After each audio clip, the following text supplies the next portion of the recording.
जब हम भक्ति को अपने जीवन में स्वीकार करते हैं, भक्ति के मार्ग को अपने जीवन में स्वीकार करते हैं, तो हम सभी को अपने जीवन में किसी ना किसी रूप में तपस्या को स्वीकार करना होता है।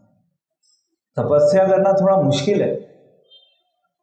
तो द रूल इज कि जब भी हम किसी चीज को स्वीकार करते हैं अपने जीवन में, यदि हमें उस चीज को स्वीकार करने का उद्देश्य पता होगा तो हम उस चीज को सरलता से स्वीकार कर पाएंगे। हम तप करते हैं भक्ति मार्ग में, हालांकि तप बहुत कम है, तपस्या बहुत कम है। ऐसा लगता है लोगों को संसार में कि जब हम भक्ति मार्ग में आएंगे तो हमें बहुत सी चीजों को छोड़ना होगा। ठीक है, थोड़ी बहुत चीजों को छोड़ना होता है। अब हम चीजों को छोड़ते क्यों हैं? सबसे पहला, जब हम अपने जीवन में तपस्या करते हैं तो उस तपस्या को करके हमारे जीवन में हमारे हृदय का शुद्धिकरण होना शुरू हो जाता है। ये हो गया पहला। कल हम बात कर रहे थे ना शुद्धिकरण की, तो हृदय का शुद्धिकरण होना बहुत ज्यादा आवश्यक है। दूसरा, जब हम तपस्या करना शुरू करते हैं उससे धीरे धीरे धीरे हमारे हृदय में जो सांसारिक वस्तुएं हैं, हम जिन सांसारिक वस्तुओं के पीछे आकर्षित होते हैं, उनसे हमारी विरक्ति अपने आप विकसित होना शुरू हो जाती है। दूसरे शब्दों में, हम उन चीजों के पीछे भागना स्वतः ही कम कर देते हैं।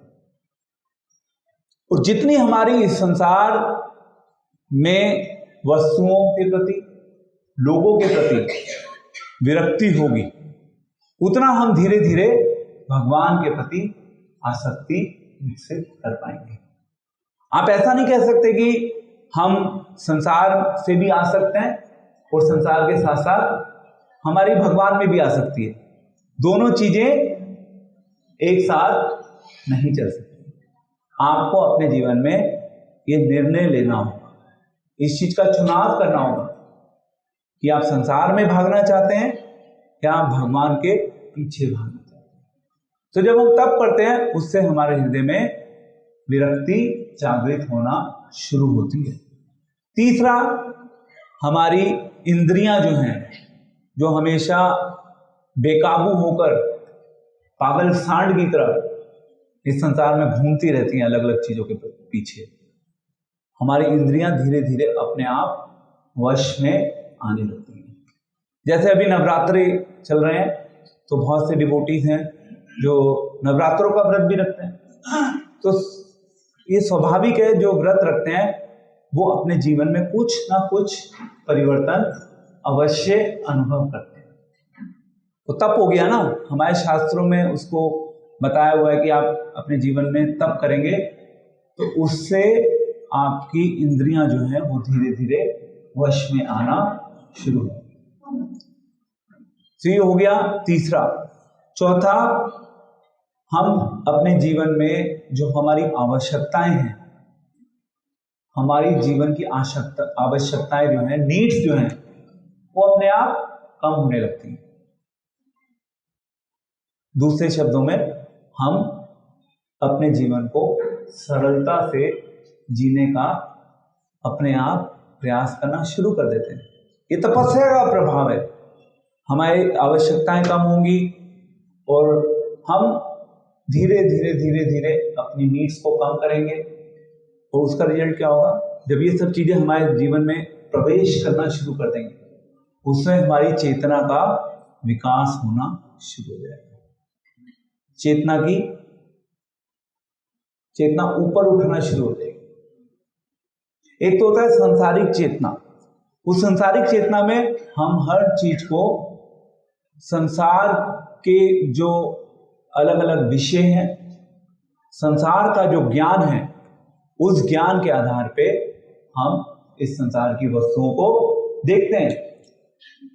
और जब हमारी चेतना अध्यात्म में विकसित होना शुरू होती है, उसका रिजल्ट क्या होगा? क्या रिजल्ट होगा? शुद्ध होने लगेंगे। What else? शुद्ध तो पहले ऊपर आ गया, शुद्धिकरण। जब हमारी आध्यात्मिक चेतना विकसित होगी तो उसका परिणाम क्या होगा?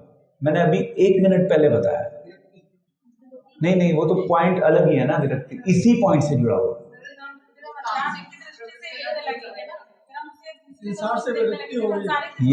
Yes, this is the point. हमारी आध्यात्मिक दृष्टि विकसित होने लगेगी, और जब हमारी आध्यात्मिक दृष्टि विकसित होगी तो हम इस संसार में वस्तुओं का मूल्यांकन आध्यात्मिक स्तर पे करना शुरू कर देंगे, क्योंकि हमने आध्यात्मिक ज्ञान का अनुशीलन किया है। जब हम आध्यात्मिक ज्ञान का अनुशीलन करते हैं, उससे धीरे धीरे हमारी आध्यात्मिक चेतना विकसित होती है, और फिर हम आध्यात्मिक दृष्टि से इस संसार को देखते हैं।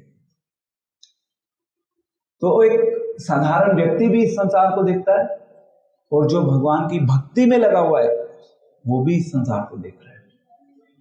दोनों सेम क्रियाएं कर रहे हैं, बट दोनों की चेतना क्योंकि अलग है, उस चेतना के आधार पे दोनों का दृष्टिकोण अलग होगा। इसको बोलते हैं आध्यात्मिक चेतना का विकास होना। एंड ऐसे ही जब हम तप करना शुरू करते हैं अपने जीवन में, उससे हमारे हृदय में अपने आप भगवान हमें शक्ति प्रदान करते हैं। भगवान देते हैं शक्ति, हमारी व्यक्तिगत शक्ति की कोई मूल्यता नहीं है, परंतु भगवान स्वयं हमें शक्ति प्रदान करना शुरू करते हैं। और जब भगवान शक्ति देते हैं तो उसका फिर फाइनल रिजल्ट क्या होता है? उसका फाइनल रिजल्ट ये होता है कि हम भगवान के साथ अपने संबंध का, जो हमारा सभी का व्यक्तिगत संबंध, इस रूम में जो भी बैठा हुआ है, जिसको आप अपनी आंखों से देख पा रहे हैं और जिसको आप अपनी आंखों से नहीं देख पा रहे, उन सभी जीवात्माओं का भगवान के साथ व्यक्तिगत संबंध है। एंड द ब्यूटी, ये जो भगवान के साथ हमारा संबंध है, उसकी एक सबसे महत्वपूर्ण सुंदरता ये है कि सभी का संबंध अपने आप में यूनिक है, क्योंकि सभी का भगवान के साथ जो संबंध है वो अलग अलग स्तर पे।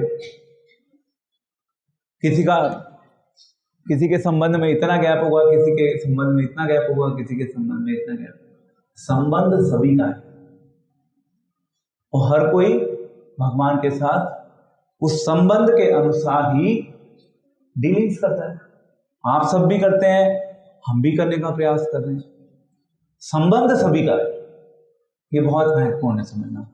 एंड आखिरी पॉइंट, जब हम अपने जीवन में तप करते हैं, तप करके हमारी संकल्प शक्ति जो होती है वो दृढ़ होना शुरू होती है, जिसका अर्थ है कि हमें जब अपने जीवन में टफ डिसीजन लेने होते हैं, हम उन टफ डिसीजंस को लेने के लिए तैयार रहते हैं, क्योंकि हमारी संकल्प शक्ति जो है वो अपने आप स्ट्रांग हो जाती है।